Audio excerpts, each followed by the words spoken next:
real estate. Flipping keys, no way. Eating good, I got a lot on my plate. But this is what I wanted, so I can't complain. The Minority Reports Podcast, where we keep it real.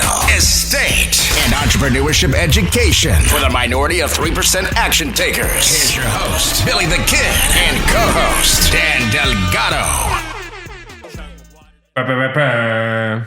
Was that good? I feel like they're getting weaker. Every week you get a little weaker with these. I think do you still want to do it? Have you do it, bro. Have you lost the passion for the horn? I'm gonna have you do it from now on. How's it going, man? I feel like I haven't seen you for a while. No, it's good, man. I had a rough couple days on my W-2, and it just makes it so hard sometimes to be there. Like, yeah. What happened? We're just going through like a phone system, like we're changing our phone systems to like a completely new type of deal. And I think our guest today might be able to speak on that a little bit. But it's just IT, just nothing ever goes. Yeah. Well, and it's like what we said last time, when you're busy, you're busy. When you're not, you're not. That's exactly how it is, man. Like our admin there, he's always saying it's feast or famine. Like we'll go for a long time and have nothing to do. And then all of a sudden we have like a month straight of every single day work. Yeah. It's so annoying. Yeah. No, I'm packing my bags, man. Like I said, once I think on the next episode we can talk about deportation. It's happening. Finally, officially deported. No. Trump caught up to you. But yeah, no, I think on the next episode we could talk about it. But I need to pack my bags actually. I should have probably done it already. Yeah, because we're leaving tomorrow. But we'll figure it out. Well, that'll be a fun trip for you. I'm looking forward to it for sure. I can't wait to talk about it. But what book you got, man? This week, actually, it's going to be a second book by Benjamin Hardy that will be highlighting. It's called Who Not How. Mm-hmm. I'm sure you've heard of it. Mm-hmm. It's a pretty popular one, but I've heard about it a lot. And I actually didn't even know. I thought, so he wrote it with Dan Sullivan is the co-writer on that one. And I've always thought it was Dan Sullivan's book. But turns out that Ben Hardy actually wrote it for him, but Dan had the whole concept and the mindset to give to him for that. But essentially what the whole concept of the book is how we are taught to take on challenges and problems in isolation. And we think of how am I going to get this done? So for example, if I have a problem or a goal, the first natural way to think of that is, how am I going to achieve this goal, or how am I going to solve this problem? Whereas in the book, they challenge you to change your perspective and think of who can help me achieve this goal, who can help me solve this problem. Mm-hmm. And the who can be, like a mentorship, a partnership, someone that you hire to do the work for you. Mm-hmm. But the whole point is, when you change your perspective and you start thinking of who's, now it opens up the possibilities, because you're not doing all the technical work yourself. And they talk about 4 freedoms in the book: freedom of time, money, relationship, and purpose. And how when you achieve freedom in one of those things, it's like a video game, like it unlocks all the other levels for you. Mm-hmm. And really good example from our last episode, when we were talking to Jeff and Megan Ahern, they were talking about how they were getting to a point in their flipping business where they knew that if one of them was at home watching the kids, they weren't able to do as much in the real estate as they were capable of doing. Mm-hmm. So they thought like, hey, we have to get a nanny. And but they also were like, well, we can't afford a nanny, but if we don't do this, we'll never be able to afford one. Mm-hmm. So they went ahead and got a nanny anyway. Mm-hmm. And then that actually opened up time and ability to where they were now making more money, and it just kind of snowballs. So you just have to have the right attitude and think of, how can you collaborate in whatever sense, depending on what the issue is, how can you collaborate with people to achieve those goals and solve those problems? Mm-hmm. And I realized that we were just talking about my day job, working in IT. I never claimed to be like a genius in IT. So I don't even like computers, to be honest. Mm-hmm. And so as soon as I started my job where I'm at now, I saw that there was 2 IT guys, including myself, for 4 companies. That's a lot of people. That's a lot of responsibility. And typically in an IT environment, you have a development team, you have a security team, network, server team, and a help desk. And so 2 people can't do all that work. And so I ended up hiring managed service partners. So it's another third-party company, and we pay them thousands of dollars a month just so that they have experts on hand when we need them. And there's been at least, half a dozen times in the last 3 years that we've had these huge situations that, me and my admin could probably figure them out, but I'm not an expert. So I'd rather rely on those guys to take care of it. And, they're able to solve an issue at, a fraction amount of time than it would take us to do it. So I realize I'm doing that in my day job already.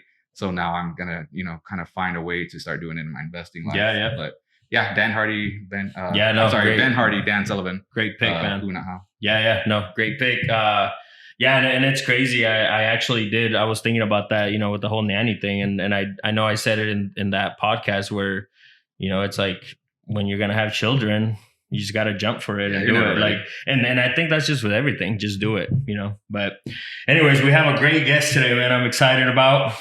Yep. Let's bring him in. Was that good? I think I just scared Wade. His eyeballs just opened. Bring a little energy finally. How you doing, man? Great to have you finally. I'm good. I said I've listened to all your other podcasts, so good to be on here. Yeah. Thanks, man. Thanks. Yeah. Actually, thanks for your feedback when a couple of texts that we've done. I appreciate it. But if you want to let the world know your name and who you are real quick. Yeah. I guess that's the same question, isn't it? Sure. All right. My name is Wade Bartels, and I'm a real estate agent at Home Real Estate here in Lincoln, Nebraska. And also I've got an investment company called Todd Creek Properties. And I'm from Nebraska. I grew up on a small town south of here and moved away and decided that there's no place like Nebraska. So I came back. There you go. So let's take it back. I always like to take it back with all our guests. You said you're from a small place. What part of Nebraska? So I grew up in southeast Nebraska, I grew up on a hog farm outside a town called Elk Creek. Okay.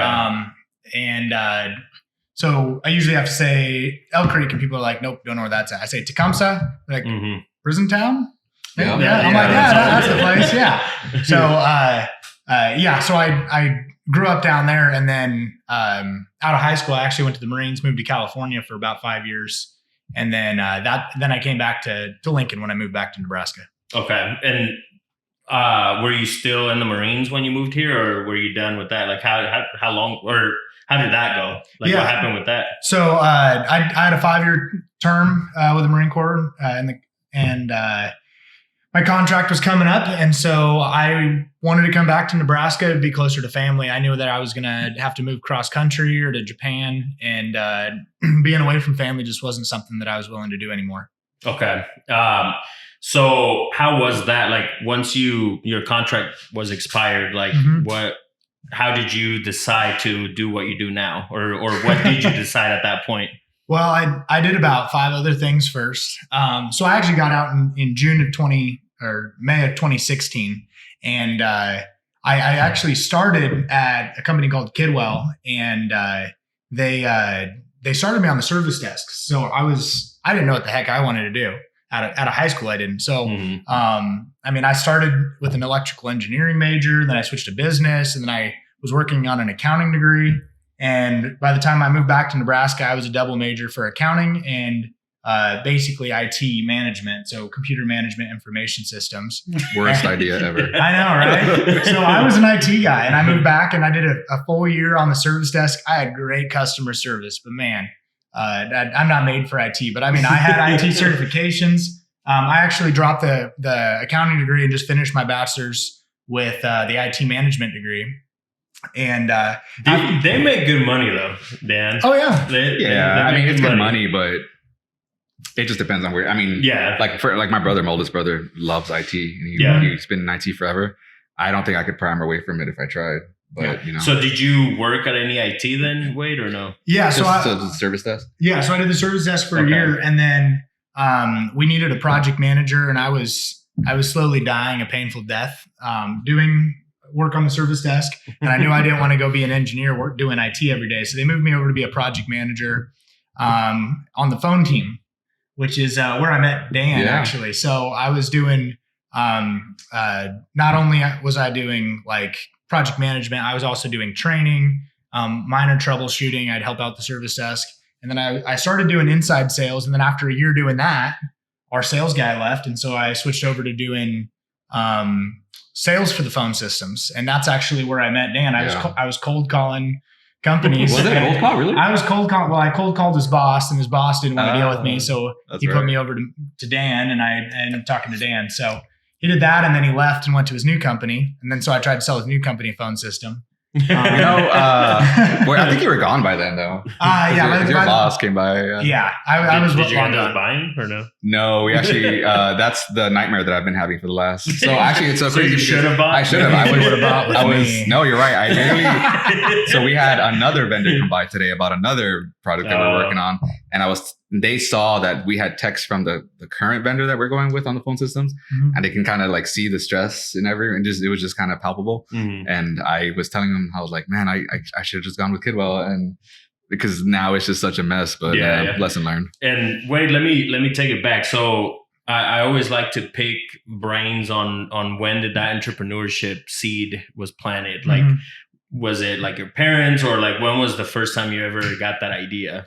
Yeah, that's actually a really good question. So all my questions are good. The best. I'm so glad you're getting deported. Yeah. Dan's like, I'm done with this podcast. Problem tomorrow. I have a new podcast, our new host here with me. Yeah. So I actually grew up in a farming family, and so my dad, I mean, we joked that he never had a real job until he was in his 50s when he retired from farming. So, and he was always listening to weird cassettes growing up, Who've Moved My Cheese and Gung Ho and Zig Ziglar and all these random guys. And I remember he tried to make my brother and sister read the books, How to Win Friends and Influence People, because he thought my sister was mean. And he talked about Rich Dad, Poor Dad. He couldn't get them to read any of these books. Yeah. And it wasn't until I think I was in the Marine Corps, and I remember I read Rich Dad, Poor Dad for the first time, 2012. And then I was like, oh, okay, that's a nice theory, but I don't know if I'll ever own a business, but whatever.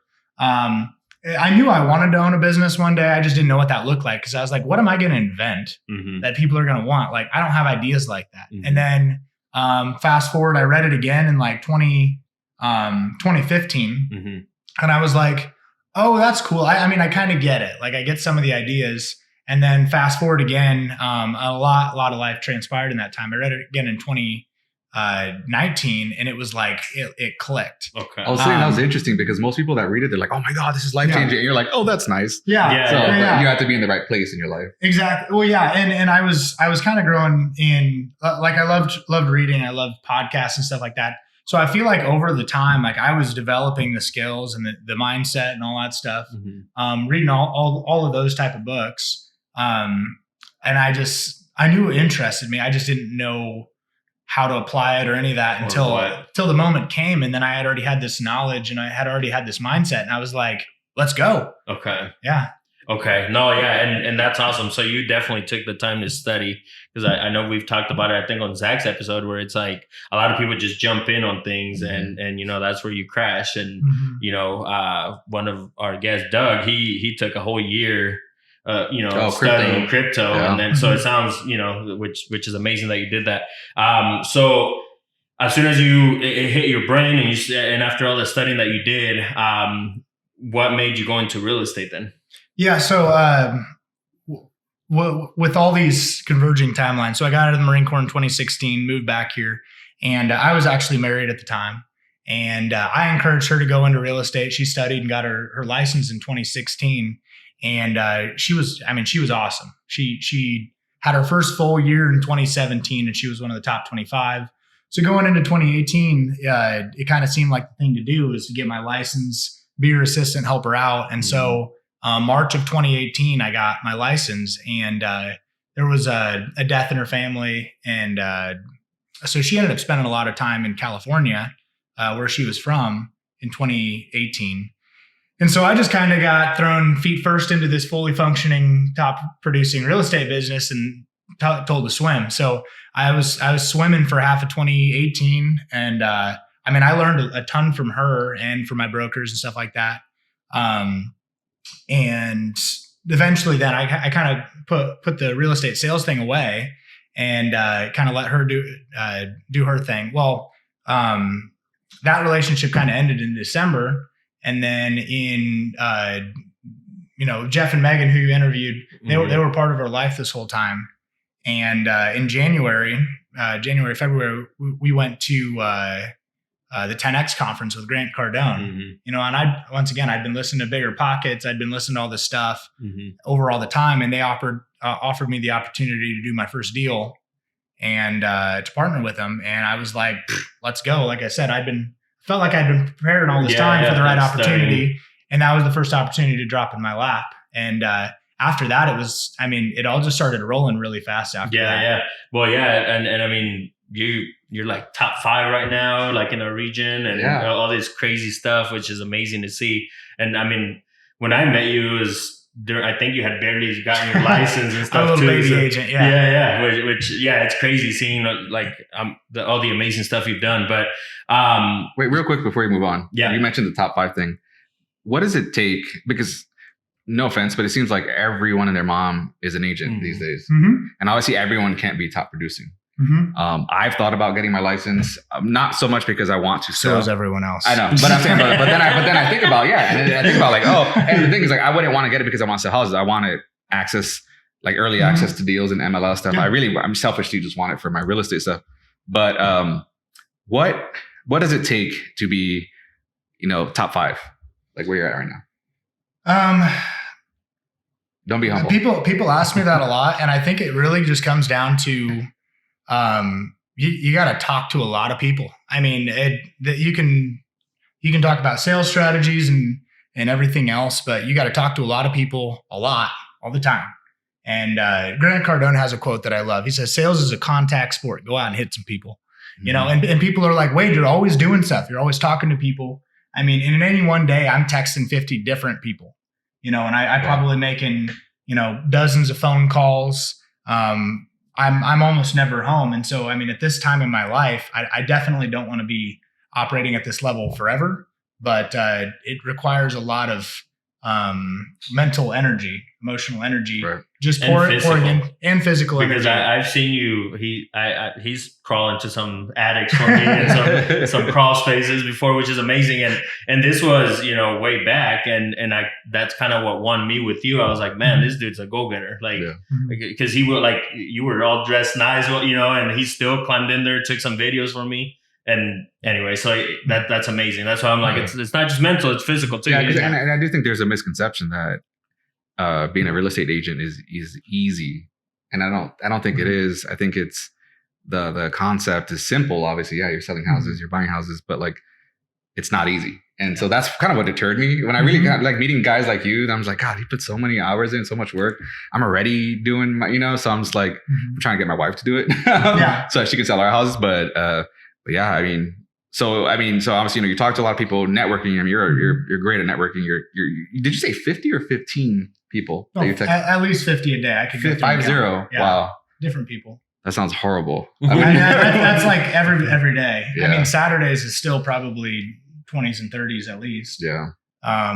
Just depends on what people are doing. But good. So I think it's more people to hear that because it's not just like, I got my license and they're going to come to me. Like, it's sales.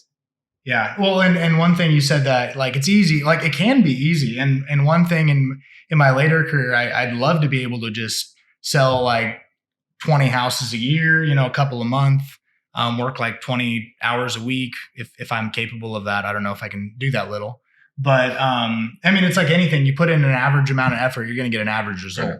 And so, you can, especially once you have those connections. But at my stage, like I'm not just getting referrals. I'm not just getting people calling me saying, "Hey, I want you to sell my house and help me buy a new one." I have to go find them, and I have to make sure people know that I do real estate. And that's how you build your business. And just a quick little 5-10 years of that, and then you can do the 20-hour weeks. But it takes a lot of effort on the front end, just like investing. Gotcha. And one thing I love about you, Wade, is, and I know we've talked about it off camera before, but I've done some work for you with my construction company. And one thing I've always told you is how you're great at just giving tasks away and paying for them. If you could summarize a little bit of how, what goes through your head when you do that, because you've even told me you've hired people to do some paperwork for you at the office that could easily be done in an hour or something. Who, not how? Is that what you like that book that you said is like a perfect example. And it probably the first thing it started with was mowing my lawn. I grew up on a farm, mowing at least 6 hours every week, not counting weed eating. And so I just hate mowing my yard. And so I've owned my house since it was just over 4 years now. I've mowed my yard 3 times. And it was because I was having friends over and I was like, well, the yard needs mowed. And for a while I had a high school kid or a neighbor mowing it for me and it wasn't working out. So I've had my yard mowed pretty much since the day I bought my house. So we're at your current flip right now. Can you tell them what you told me when you got in here about how much time you spent? So when I got here, I've got wood floors being done tomorrow here. And so I was clearing some boxes out and stuff. And I was like, Dan, you just saw me do the most work I've done at this house. You spent less than an hour. Is that what I don't think I've been in this house all of an hour. And we've been rehabbing it since March. Yeah. And I've spent more money on this project than I ever have on any other project. But I haven't been here because I've been having contractors do it and it's getting done. And it's maybe it costs more money. Maybe it takes a little longer, but it's not time I have to. And I mean, I'm having a really big year selling houses, and that's where my money is best, and my time is best spent. So, to go back on what you said, I've just realized that the value of my time is so much more, and it's not like other people's is less. It's just they're good at that, and that's what they do. And if I just focus, the highest and best use of my time is spent selling houses, and not necessarily even that, just building relationships. I put a lot of energy into investing in relationships. And even if I do have the time to go home and mow my yard or do dishes or whatever, saving that emotional energy that instead I can invest in other people, it's a much better investment of my time. Mm-hmm. And it pays off way more, obviously. It does. No, that's amazing. Yeah, like I said, that's one thing that I've always looked up. You know what I mean? That you're very good at that. But I would like to know with basically now that you're in two worlds, we touched on we're actually sitting at one of your properties right now. What's that world like, being an agent and doing your side stuff? Like, if you could give us a little bit of both worlds, and what are the pros and cons on that? Yeah, I sometimes in the real estate agent world, I feel a little like a redheaded stepchild, because people are like, Wade likes the dirty, smelly properties and the grungy basements and the bad foundations, and you've seen me. I'll crawl in there because I'm like, well, I know what I need to know. Let's go see if we can find it. So I have always talked about, the pretty sparkly properties and the fluffy realtors with the nice shoes and the sports car. And I mean, that's just not stuff that I care about. I mean, I don't spend much on clothes. Fashion is not my thing. I'm kind of a minimalist in a lot of things. And so I just focus on what's going to make me money. And, you talk about mixing the two worlds. Real estate agent sales really is geared towards the retail market, and we're dealing in a wholesale market. So I'm really trying to find, I'm trying to operate with a wholesale mindset in a retail world, which just kind of make my mindset in the whole business a little different. Okay. And with also one thing that I would like to ask you that I know we've talked about it before too is even you're house hacking right now in a way, right? Like the house that you live in. Like if you don't mind sharing that, because I think that's amazing. Like you're literally living free in a way. I mean, if you don't mind sharing that. Yeah. It's funny because I mean, people just assume I'm living this extravagant lifestyle, but I'm not. I live in a 3-bed, 1-bath house on a slab. I don't have a basement, but I've got 2 roommates, and they pay enough to cover my mortgage plus a little sum. And so in theory, I do live for free, and I take care of the utilities, and I can use that money then to hire the landscaper and hire the house. I have someone clean my house every 2 weeks. When you live with 2 guys, you need that, especially if I'm not home.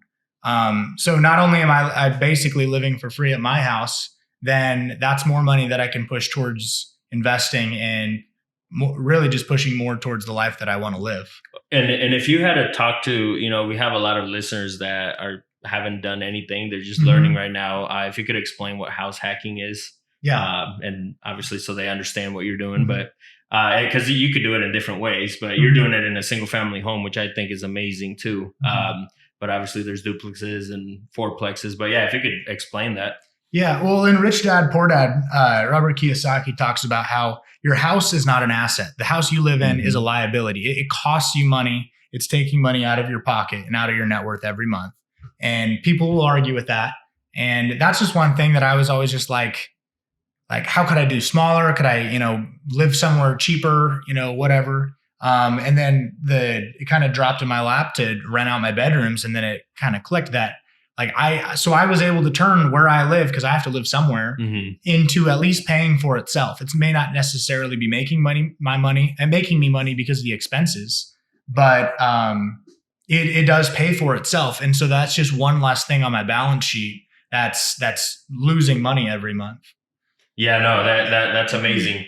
And go ahead. I guess I didn't really explain house hacking. You could explain house hacking. Yep. So so the purpose of house hacking is that turning the place you live into an investment. And Brandon Turner on Bigger Pockets talks about the amount of freedom that you're going to get from house hacking, the amount of money that you're going to make is directly proportional to how comfortable you are. So let's say you buy a duplex and you live on one side and they live on the other. Then, maybe it'll pay for the mortgage, it'll help cover some costs. Okay, well, what if you have a house and you just rent out the bedrooms? You got roommates, but you still have your own room, and you'll be pretty, you're pretty comfortable, but you got roommates, and it should pay your mortgage. What if you sleep on the couch, or, in the weird storage room in the basement, you run out every bedroom and you have roommates? Well, you're probably going to make money at the place you live. So depending on how comfortable you are is how much money you're going to be able to make off of where you live. I think that kind of goes in with a lot of the trends that we hear and we talk about.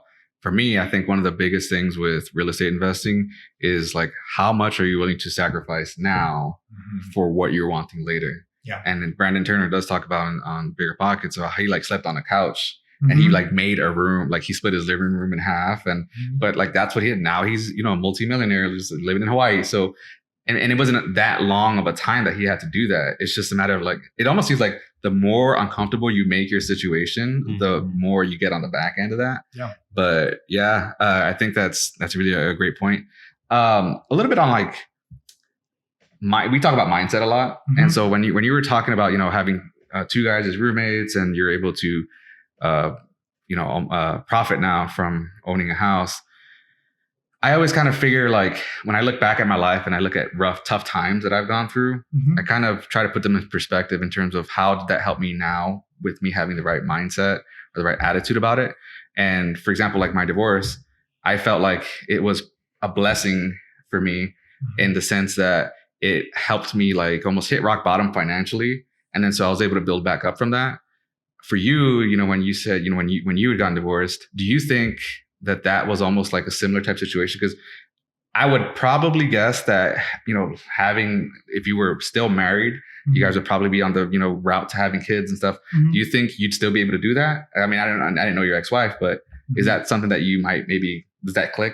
Yeah, no, I know what you're saying.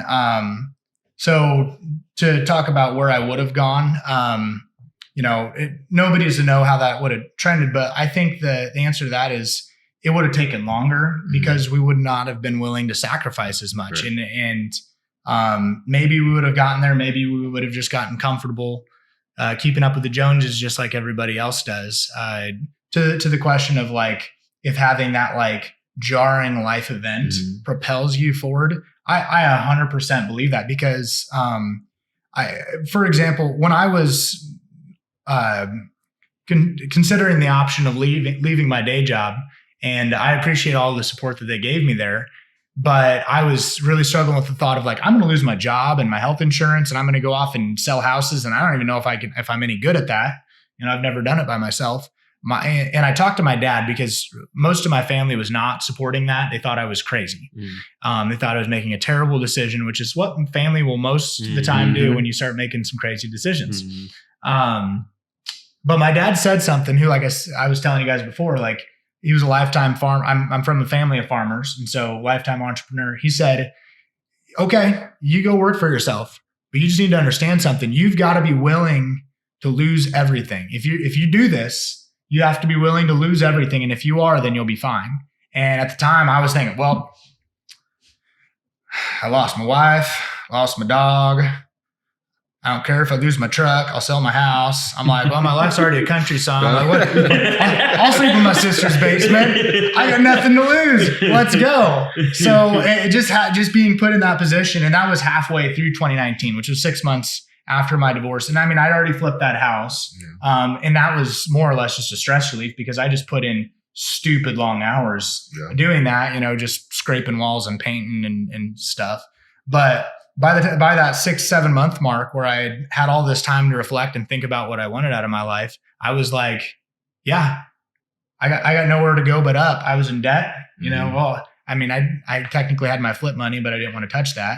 And I had nothing saved and really nothing to lose. Cause I was like, yeah, I'll sleep in my sister's basement. Let's go.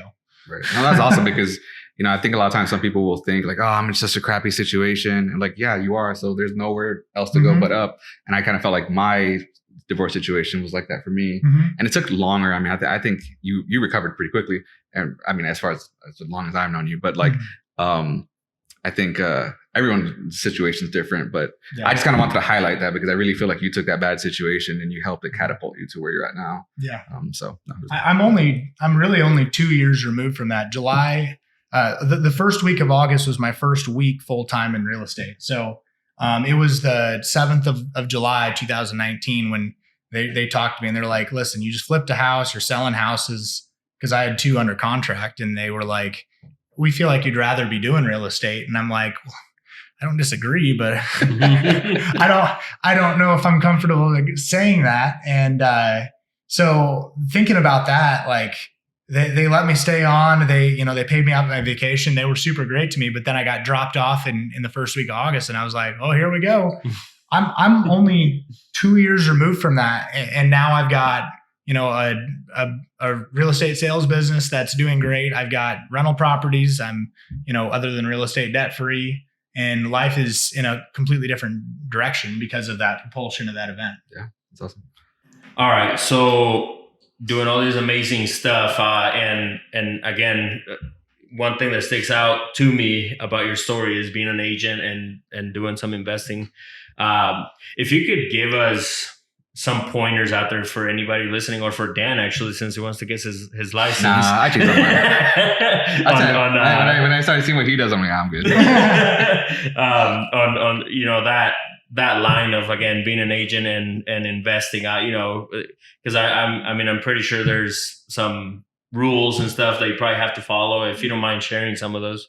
Yeah, that's something that I constantly have to be aware of.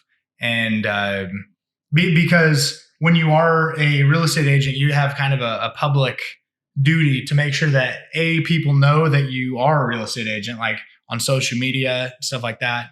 But also when you're talking to people about numbers, they know that it's coming from an ethical place.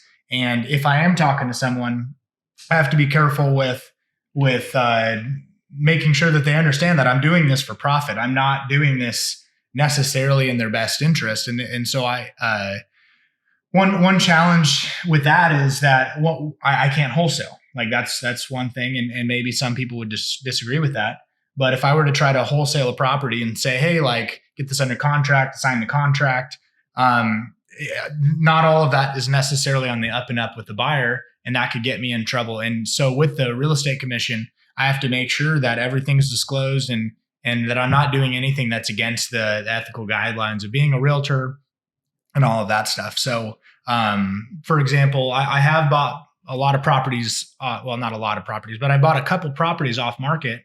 And every time I do it, I have to disclose to them that I am a licensed real estate agent in the state of Nebraska. And that another thing I've started adding is that I am purchasing this property for profit. So you just have to tell them straight up like that. Yeah, you have to tell them, and they need to know. It's obvious. I mean, I would imagine, but it's probably just covering your ass on things. Yeah, well, and some people probably could go in there that are real estate agents. There's a lot of investors that do have their license just for their investing purposes. But if they don't keep things on the up and up, they if they were to get reported to the real estate commission because the person felt like they got screwed, and in this business, when there's enough money involved, people do weird stuff, that they could lose their real estate license. And to them, that wouldn't be a big deal. But to me, that would be, a major life change. Like that's my whole, livelihood. And would you say, Wade, that like the deals that you've done so far, if you weren't an agent, would you have done those deals, or would those have deals found you, or if you would have found those deals? Most of them, no. So I've got my deals from pretty weird places. So my first ever deal, and we can talk about that more, was actually from Dan. I knew him from the phone system days, but he had it posted on Zillow, and I'd asked him about it, but my numbers don't work. And he messaged me and said, "Hey, we're going to do a price reduction. Are you interested in coming look at it?" I'm like, "All right, give me 15 minutes." And I was over there, and I was like, literally dropped what I was doing, went over there, and I walked out, and I was like, "Yep, I'll drop you a contract in a couple hours." You know what's interesting about that deal is that, to me, obviously in retrospect, like looking at how well it's performed for you, it's great, but it was really a nightmare for me, because everything that happened in the background on that. Yeah. And I've talked about that one. That was the one with when I did the cash for keys and the guy wouldn't leave. So that the neighbor was crazy, and he lived right next door to the house, and I had to talk to him a lot. Did you really? Oh yeah. I think I dealt with him once, or is that still the same? Yeah, same guy. Yes, I dealt glasses. So we're doing some work at that house, and we dealt an interesting character. And so that's the thing. Like, it was a nightmare for me, and so I was happy to reduce the price so that the numbers would work for you. And obviously, we still made money on it, but it's just turned out to be such a great price. Can you go a little bit in kind of the details on how awesome that's turned out for you? Okay. Yeah. So that one, I'm going to talk numbers on that one. Yeah. Okay. Please so he had it listed at 120 on Zillow as a for sale by owner, and Dan had gone in and he'd cleaned it up and put a bunch of work in to clean it up. He just didn't have the time for it anymore, like he said on the last podcast.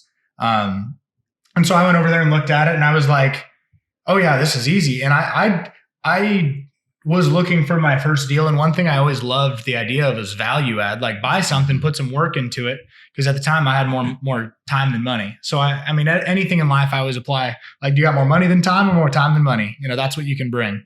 And I was like, this is a super easy 5-bed, 2-bath, or 2.5 bath. At the time, the basement was completely unfinished.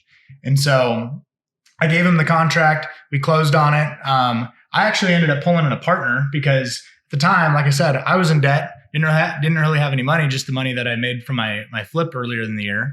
And so I pulled in my dad because my dad had been wanting to invest, and he was like, "I don't know what I'm doing, but if you do, let's do it." So we just went 50-50 on it. And I subbed the whole thing out. I did a lot of the work myself on that one. I probably put over 200 hours into that. And that was also leading into my first big month selling houses. And so I had 5 closings in October that year, and we closed on it in September. So somehow with 14-hour days, I was able to make that happen. You get done at 8 o'clock, 9 o'clock at night, and then you go over to the house and work till 1. You wake up at 7, go do real estate agent stuff, and repeat 7 days a week. So, so we bought it. We ended up financing it on a construction loan. The appraisal came in low, so we only ended up getting like $6,000. So of our own cash, we ended up being in it for about $35,000 to finish the basement out, add a bathroom and all that stuff. And so all in at about 135, 140, and it just appraised at 200. And so that was in September of 2019 when we bought it. We've had it rented now for a little over 2 years. I just renewed for a third year at $1,700. We could get more out of it, but the payment. Are you crying, Dan? No, I'm happy for him. Yeah, that's awesome. We owe about 120 on it, and we're cash flowing like $700-800 a month over the mortgage. And now then we use that to we refinance that one to buy this one. And we got a big chunk of that cash for this rehab, the one that we're sitting in, from that one. So we've leveraged that. We're getting ready to refinance it again and roll that one and this one all onto a loan. And so we can kind of blend the equity. So a little creative financing through all that. Yeah, I was going to say, if you could share a little bit on that, I think that'd be great for our listeners to learn about the power of that, of equity. Yeah. So one thing people always talk about is having cash. And I think people just think that there's investors out there with suitcases of cash in their closet, they're burying it in the backyard. That sounds like Dan. Or bank accounts with like $600,000 just sitting there. But that's just not really how it works. Really how most investors have their cash is in an asset, like in a house. And so people access it through line of credits or refinances and stuff like that. So like I said, to buy this house, for example, instead of bringing 20%, we just did a refinance on the house on Adams Street, bought this one, and we actually got cash towards this remodel. Like we got $48,000 towards the remodel on this one, which was a huge help. We were like, wow, we don't have to bring near as much as we thought we were going to. And same, I've got a duplex on Adams Street that I recently refinanced, and I was able to pull out $45,000. With that, I was able to buy a property that I flipped and made $15,000 on. So you mean to tell me you didn't go buy a Lambo or something? No, I didn't go buy a Lambo. With 15 grand? Well, no, I was saying, all right, you don't get my joke then. So my point, go ahead. I'm a redneck. I'm looking at land sales. I'm like, ooh, I got 20 acres out by Denton. Ooh, I got money. No, and see, and my point with that comment was, there's so many people that, and not just with equity, but with money, like they'll go and blow it off on anything that's not going to make them money. But I think the safest bet, once again, becomes real estate, because somehow, some way, at the end of the day, you're going to make money. And I did a deal with you where you helped me, you represented me to buy this house where I kind of did the same thing. I brought the down payment from one of my other properties, and I tapped into that, and then it was actually owner finance. So I literally had zero money in that deal, and I still have it, and I'm probably gonna refinance it. Now that you're saying something, yeah. Go in there and grab some cash out of that and buy me a Lambo, Dan. Yeah, is that good? It's your money, bro. No, that's awesome. And then so you talked a little bit about the project, the duplex that you got. If you could go over that project. So was that your second one then for yourself? So I had the flip on Steinway, and then I bought the house on Adams Street. And so that would have been two projects in 2019. And then in 2020, I, all the way at the end of the year, I think it was November, I closed on the duplex on Adams Street. And that was still to this day the grossest, smelliest, nastiest project that I've ever seen, or Megan has ever seen. I had someone walk through that said it smelled just like a horse stall. So that's a compliment. But there's I walked in there, it smells like money in here. Yeah, there's a lot of money and stinky. And actually, Billy's construction company pretty much led that whole rehab. I was so dang busy through the whole time that I was just like, I don't really care. Just take care of it. Tell me how much area. Yeah. And like I said, that's where I just fell in love with that concept on how you just literally hand over your so you could free up your time to make more money. I think the motion is this. So you said Billy's company took care of that. So what company did you use to come fix everything afterwards? Damn. Yeah. So the numbers on that one. So we talked about it. Me being an agent, if that's actually helped me or hurt me find deals. So like I said, I can't do the wholesaling thing. I got that first one through a connection. But my next deal was actually a flip in the spring of 2020. I guess I forgot about that. I did a flip the spring of 2020 off the MLS. It was listed at 105 and I got it for 55. Whoa. How did you do that? Hold on.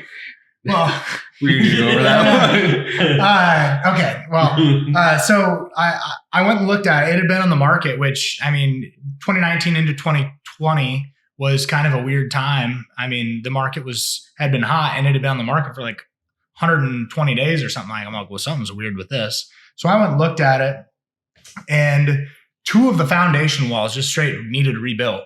And so I had a foundation guy that I talked to, and he did egress windows for me on Adams Street. And so I called him, and he's like, this is about how much it is. And I'm like, all right, come look at it. And he gave me a bid, and I figured out where the numbers worked. And I'm like, okay, well, if the numbers work here, then okay, let's do it. So it ended up being like a little over $16,000 worth of foundation repair. That was 58 foot of block wall. I rebuilt 2 full walls of this foundation, and added an egress window and stuff like that. And then, I mean, it was a dinky house, but I did a new kitchen upstairs, new appliances, new bathroom. And then I just gutted the basement and left it unfinished.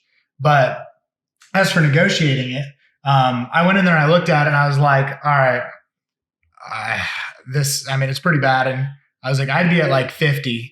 And they said, well, we've already had an offer for 47 and we declined it. And I was like, okay, so my offer's 50.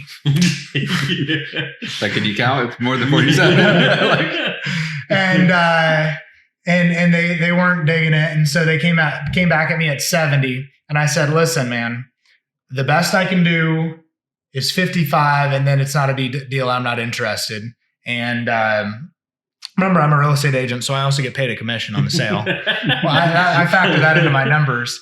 And so they came back and they said, okay, we'll do 55. And so I bought at 55, no inspections. I got a construction loan on that one. And it was that was my first big project. I think that project total cost ended up being like $65,000. Now, of my own money, I think 50,000 of it I ended up getting financed. I put a second on my own house.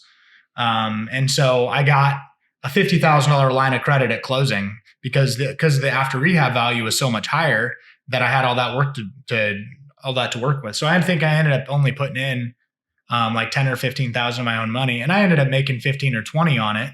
And I had done less work on it. I think I did 40 or 50 hours of work on it, which is less, but I did trim and a little bit of flooring and stuff. So I took 15 from that. And then in the that's part of what I used towards my duplex that fall. So what do you attribute to that huge gap in the selling price and the asking price? Like, what happened there? That seems like a huge disconnect. Well, I think sometimes it just comes down to how bad they want to get rid of it. But it was in an estate and it was just sitting there, and they probably weren't getting any bids. But I don't know if the agent didn't think to reduce the price or if the sellers were resistant. But the fact that they had gotten one offer for 47 and had turned it down, and then they had gotten me up to 55, they were like, well, we're not getting any activity on it. Now, they probably could have reduced the price to 80 and gotten some sucker to buy it for more. But that's where it was. And so one thing I tell my investing clients all the time, I mean, Billy's one of them. It doesn't hurt to try. You know, you never know how motivated they are until you drop them an offer. And so if you drop them an offer that's 50 or 70% of their list price, I mean, it's worked for Billy. Mm-hmm. You know, he's gotten a lot off of his properties because we're like, yeah, let's give it a shot. Mm-hmm. Yeah, for sure. And that's one thing I love about you, being basically investor friendly, because it's definitely two worlds. And if you could touch on that too, Wade, just because you've done sales for obviously, just regular families. And then you're an investor yourself. So you understand the investors that you have as clients. So if you could give a little bit on that. Mm-hmm. Yeah. Well, I think one thing that helps being an investor and an agent is I'm competitive. Mm-hmm. I mean, like, to me, it's winning, even though it's not my investment, but it's like, yeah, we made a deal. What happened? So when I go into a property, I mean, because I know how much a rehab costs, I can go in there and be like, all right, you're going to need 5 for this, 10 for that, 15 for that. Mm-hmm. And I can kind of add it up and have a rough idea. And then obviously as an agent, I have a rough idea of what the after rehab value is, the ARV. And so I can go in there and I know within 5-10 minutes, just like myself, if it's a deal. And then also because I love rentals. I've got a few different tools, but I've got my finger on the pulse of the rental market. So we won't even look at stuff unless there's a value add opportunity or there's a potential that the cash flow is going to make sense. There's things like the 1% rule out there. Like if it's we're going to buy it for $150,000 and it's going to rent for $1,500, it's a deal. But if we're going to spend $150,000 on it and it's going to rent for $1,000, we're like, that's not going to work. Mm-hmm. So we don't waste our time. But some agents are like, oh, look, it's pretty and it's a good part of town. You're like, yeah, but the numbers are terrible. Yeah. That's just something that I understand. Like, I'm like, that doesn't get me excited. Yeah. And So to transition from that, since you've done both of the worlds, basically flipping and rentals, can you describe which one would you stick with? So I'm in Billy's camp. It seems like you do every other deal. Like, all right, I'm gonna flip this one. All right, I'm gonna keep it. All right, flip it, keep it. Well, part of it is I've just gotten really true on my criteria. Like, I know what I want. Like, I like 1950 and newer. I like I will not buy. Won't even look at something older than 1950. That's one rule that keeps me out of a lot of trouble. Mm-hmm. And then, wait, are we talking about rentals right now? Or rentals. Okay, because like you'll flip a pre-1950. I don't want to own one even. I don't even want to flip one. So all my every property that I've ever owned is newer than 1950. So not newer than 1950. And that's just sheer from looking at enough properties where I know where construction is at that stage. In the 40s, it was very different. So 1950. Ideally, I like it not to be on a busy street unless there's room enough for parking. Kind of like Adams Street's an exception. And I like it to have a garage, because if people put a bunch of junk in my garage, they're not going to want to move. And people, kind of just feel more settled having a garage. So Adams Street has an enormous garage. That was what sold me on it. It's like, oh, this garage, people are going to like, oh man, that thing was huge. Guys don't even need that much space, but they want the space. And so I'll always be able to rent that house because of the garage. My duplex, my least favorite thing about it is that it doesn't have a garage. And that caused issues for me leasing. This house that we're standing in, I tore down the garage because the garage was worthless and rebuilt a full 2-stall garage sitting out back. And, this is going to be a great house now for, years to come. Yeah. No, I love that. So would you say, are you going to stick to doing both, or are you looking more into rentals, like for your own investments? Or so I'm really trying to stick to rental properties, and it's for the same reason that Billy said, that you put all that work into it. Because I remember looking at his flip. You put all that work into it, and then you hope it's pretty enough that somebody's willing to pay you a lot of money to it, and then it's over. Yeah. And then you're like, all right, now I've got this money. What do I do with it? Do it again, I guess. Yeah. And so I love that rental properties that you get it. You can, and especially because we do rehabs on it, we make them nice. We've got this nice asset with equity that's worth something, that's growing in value every year, and they're paying me money every year, every month. And so I just love that. I actually said I wasn't going to flip any more houses, and then that one deal fell on my lap. I went to go meet with some people about selling their house, and we just happened to be talking about how, I've flipped houses in the past, and I've had, I do renovations and stuff, and I didn't get the listing. It was like 3 weeks later, and they just messaged me like, hey, we don't really feel like cleaning the house or fixing anything. Are you still interested in like maybe buying it like as is? And I'm like, ding. Okay, I guess I'm buying a house. And so, I mean, like we said earlier, we did all the disclosures. They knew I was a real estate agent. I pitched them on listing it, even helping them renovate it for them to sell it. But I gave them an as-is price, and they wanted to take it. So I closed when they wanted to close. They knew I was a real estate agent, and that I was going to flip it for a profit. And if you could finish off with that deal on how you ended up selling it. Yeah. So the reason why I didn't keep it as a rental is I didn't love the neighborhood.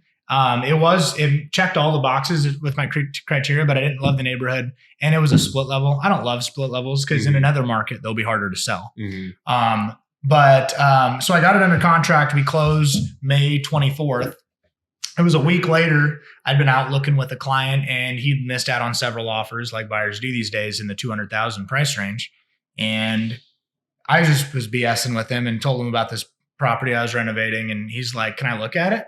I'm like, sure, man. Yeah, it's nasty. The carpet's ripped out, and it's not even painted yet. He's like, yeah, let's go look at it. And he looked at it, and he's like, cool. I mean, have you thought about what you're going to sell it for? I'm like, well, yeah. Are you interested? And he's like, yeah. I'm like, even though it's nasty right now? He's like, yeah. He's like, if I could get this rolling and I wouldn't have to look anymore. He's like, I just want my kids to have a nice place. And so like, that's what motivates me. That's what makes me a bad flipper, because I'm more concerned about making a nice house than I am about making as much money as possible. And so, I mean, I ended up giving him closing costs. I didn't sell it for as much as I probably could have. And I didn't make a ton on it. And that's okay for me, because I didn't even want to flip in the first place. Right, and it just fell in your lap. It fell in my lap, and I did zero work on it. I just wrote some checks and put the puzzles together, basically. In literally 6 weeks, I closed on a property, wrote a bunch of checks, and then a buyer, a single dad with 2 kids, had a house. And like that to me is super cool. Mm-hmm. And like I even told him, I was like, listen, man, I'm not trying to make a bunch of money off of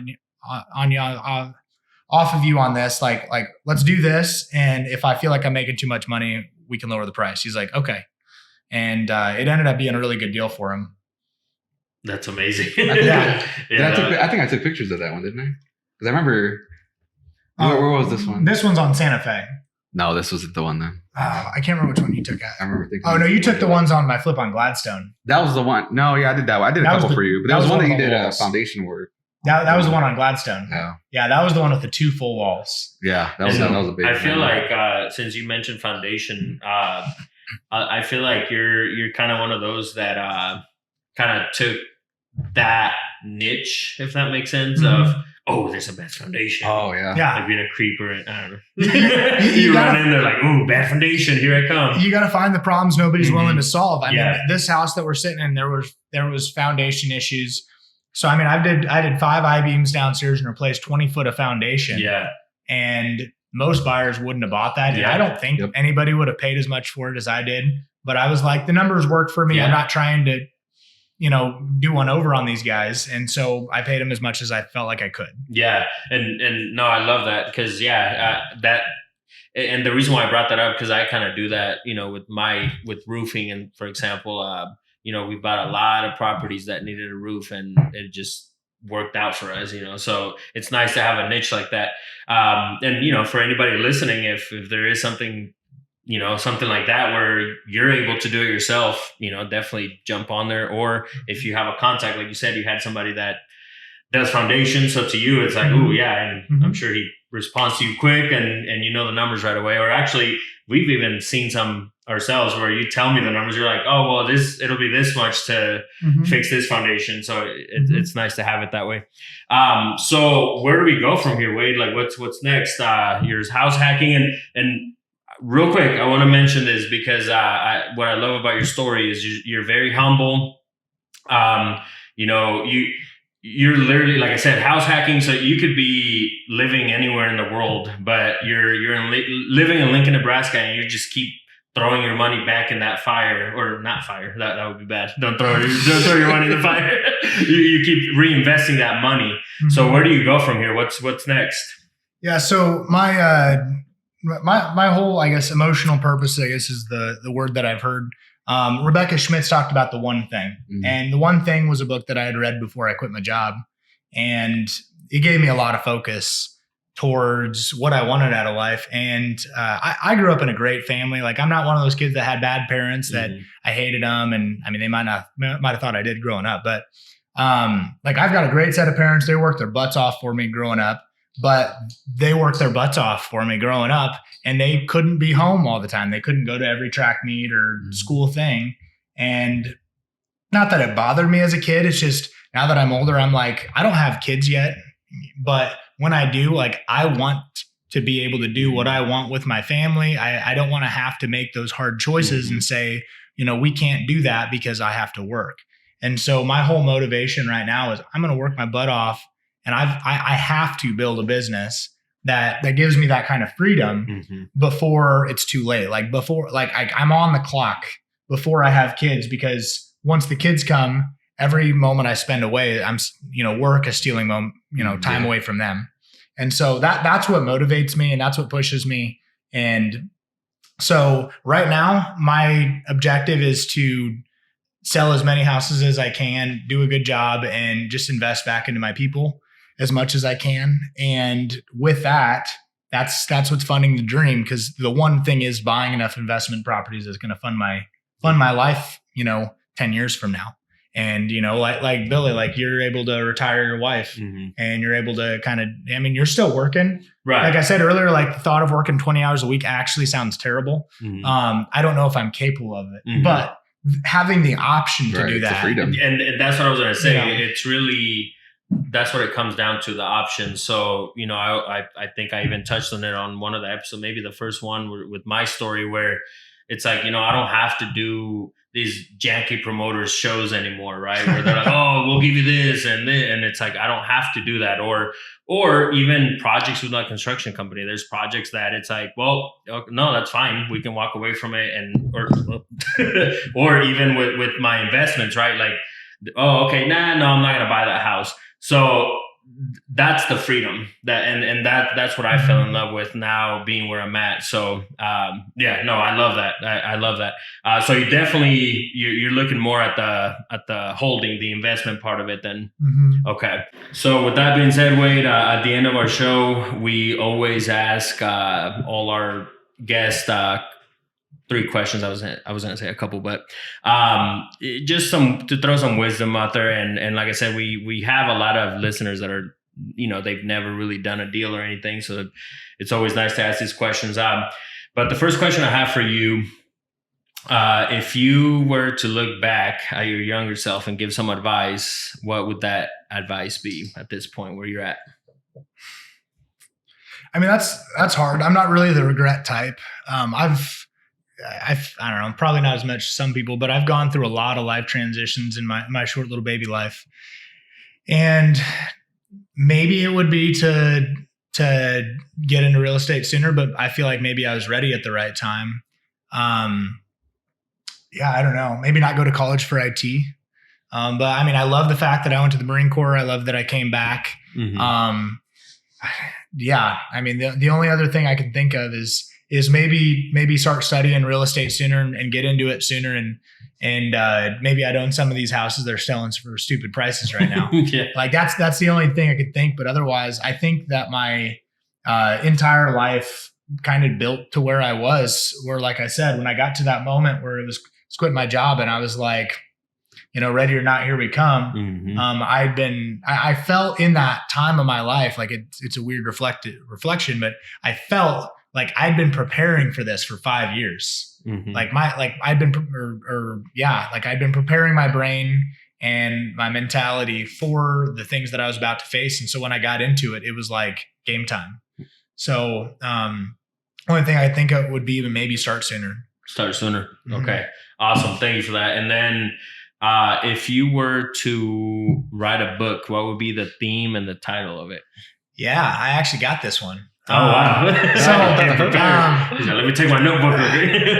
So I've not written a book. I haven't started anything yet. But there was a time in my life where I was just really, I guess you could say, not disenfranchised with people, but I just kind of had an enlightenment where I realized that a lot of people had different priorities in their life and most of them did not involve you. You know, kind of like you say, you're not as important as you think you are.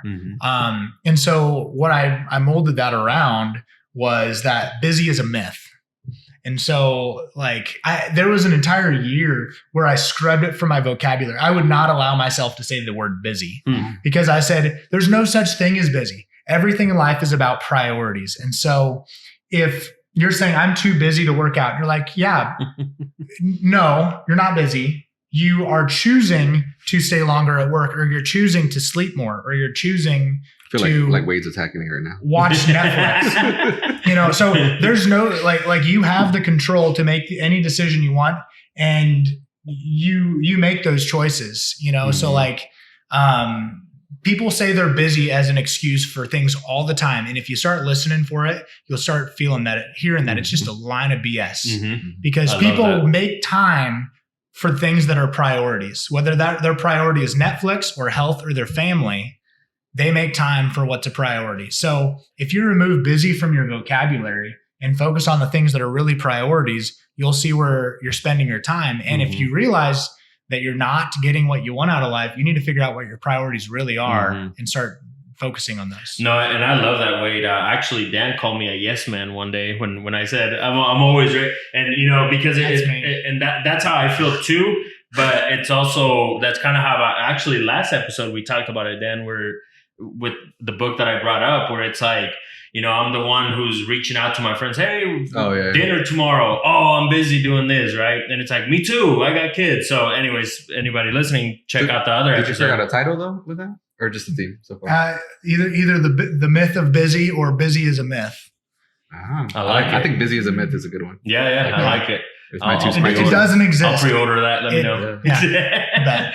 No, I like that. Yeah, I like good. that. Awesome. It's definitely huge. And then the next question I have for you, Wade, is if there was a 3-step formula or 3 advices that you would give somebody for success, what are they? Ooh, that's something I probably should have prepared for. Number 1, I'd say is like get educated. Like if you figure out what you want to do, like get educated on it. Figure out that's actually something that you care about and that you want to do, whether that's success in real estate or success in your career or stock investing, whatever. Like you need to get educated, do as much research as possible. And then you need to commit to it and decide like, this is what I'm going to do. Like I talked about the one thing. The power of the one thing is it's one of those books that I reread several times because I have, just like you, entrepreneur ADD. And I'm like, I'm going to do this. Ooh, but I could do this and I could invest in a car wash and I could start an online e-commerce business. And I could also, do Airbnbs. And I get that really bad. And people wouldn't think about it because I've kind of got a laser focus in a lot of things, but I always have to bring myself back to say, no, we buy rental properties that look like this. Mm-hmm. We don't flip houses. Mm-hmm. We buy rental properties that look like this. To do that, we sell houses. We sell houses to these people, and I have to focus. So that's one thing. Educate, and then focus. Mm-hmm. And did I say commit? Yeah. Well, you didn't. But and then the third one would be commit to it, mm-hmm. and commit to that purpose because it's not going to happen fast. Like it's like they say.